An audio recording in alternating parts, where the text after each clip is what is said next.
नमस्कार मित्रांनो, आजच्या या व्हिडिओमध्ये आपण फिंगर मिलेट म्हणजेच नाचणी किंवा रागी या महत्त्वाच्या तृणधान्य पिकाची लागवड पद्धत, खत व्यवस्थापन, पाणी व्यवस्थापन आणि उत्पादन याबद्दल संपूर्ण व सोप्या शब्दांत माहिती पाहणार आहोत.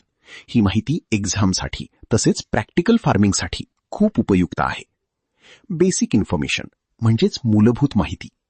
नाचणीचे लोकल नेम म्हणजे नाचणी किंवा रागी आहे. हे पीक ग्रॅमिनिये फॅमिलीमधील आहे.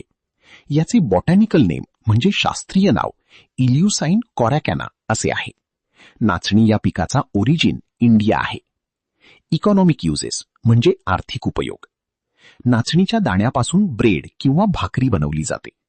रागीच्या पिठापासून आंबील बनवतात. हे पीक प्रोटीन आणि कॅल्शियमने समृद्ध आहे. गव्हापेक्षा जास्त पौष्टिक असल्यामुळे कष्ट करणाऱ्या लोकांसाठी खूप उपयुक्त आहे. नाचणीचा पेंढा चाऱ्यासाठी वापरतात, पण त्याची क्वालिटी कमी असते.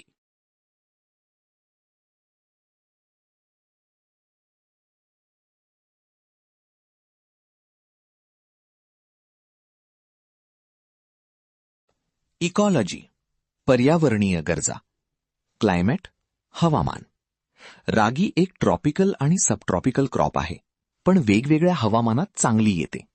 याला वाढीसाठी वॉर्म आणि मॉइस्ट क्लायमेट लागतो. 500 ते 1000 मिलीमीटर रेनफॉल असलेल्या भागात रेनफेड क्रॉप म्हणून घेतली जाते. हे पीक ड्रॉट कंडिशन सहन करू शकते. सॉइल, माती. नाचणी लाईट रेड लोम किंवा सँडी लोम सॉइलमध्ये चांगली येते. अल्कलाइन सॉइलमध्ये सुद्धा हे पीक वाढू शकते. महाराष्ट्रामध्ये हे पीक हिल स्लोप्स आणि वर्कस लँड्सवर घेतले जाते.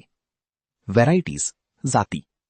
E11, E31, A16, अन्नपूर्णा, हंसा, हजारी, गोदावरी PR202 या नाचणीच्या सुधारित जाती आहेत.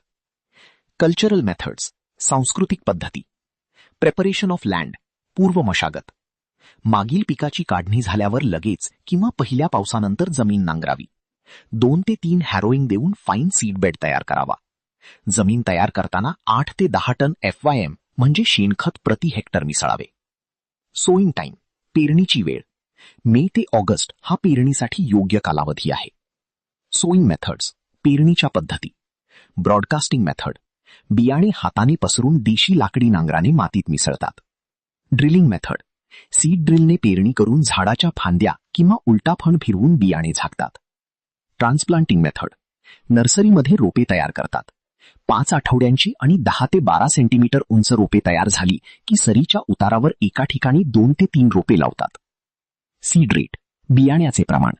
ब्रॉडकास्टिंगसाठी 10 ते 12 किलोग्रॅम प्रति हेक्टर. ड्रिलिंगसाठी 8 ते 10 किलोग्रॅम प्रति हेक्टर.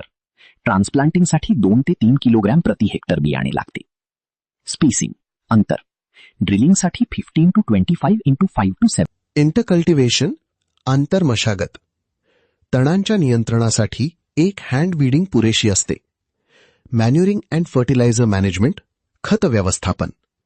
जमीन तयार करताना 8 ते 10 टन FYM प्रति हेक्टर द्यावे. पेरणी किंवा लागवडीच्या वेळी 50 किलो नायट्रोजन आणि 25 किलो P2O5 प्रति हेक्टर द्यावे. इरिगेशन मॅनेजमेंट, पाणी व्यवस्थापन. साधारणपणे नाचणी पीक इरिगेटेड करत नाहीत. इरिगेटेड क्रॉप म्हणून घेतल्यास 7 ते 10 दिवसांच्या अंतराने पाणी द्यावे. हार्वेस्टिंग, काढणी. नाचणी 120 ते 135 दिवसांत तयार होते. रेनफेड कंडिशनमध्ये संपूर्ण पीक एकाच वेळी तयार होते. तेव्हा झाडे जमिनीलगत कापून थ्रेशिंग यार्डवर नेतात. कणसे खुडीन 3 ते 4 दिवस वाळवतात. इरिगेटेड कंडिशनमध्ये संपूर्ण पीक एकाच वेळी तयार होत नाही. त्यामुळे तयार झालेली कणसेच वेळोवेळी खुडून आणतात. वाळलेली कणसे बैलांच्या पायाखाली तुडवून किंवा मळणी यंत्राने मळणी करतात आणि पाखडून दाणे वेगळे करतात. नंतर काड्या कापून शेतात वाळवतात. यील्ड, उत्पादन. रेनफेड क्रॉप 6 ते 12 क्विंटल ग्रेन आणि 12 ते 18 क्विंटल स्ट्रॉ प्रति हेक्टर. इरिगेटेड क्रॉप 25 ते 37 क्विंटल ग्रेन आणि 37 ते 60 क्विंटल स्ट्रॉ प्रति हेक्टर. ग्रेन आणि स्टॉकचे प्रमाण 1:2 ते 1:3 असते. तर मित्रांनो, ही होती माहिती फिंगर मिलेटबद्दल.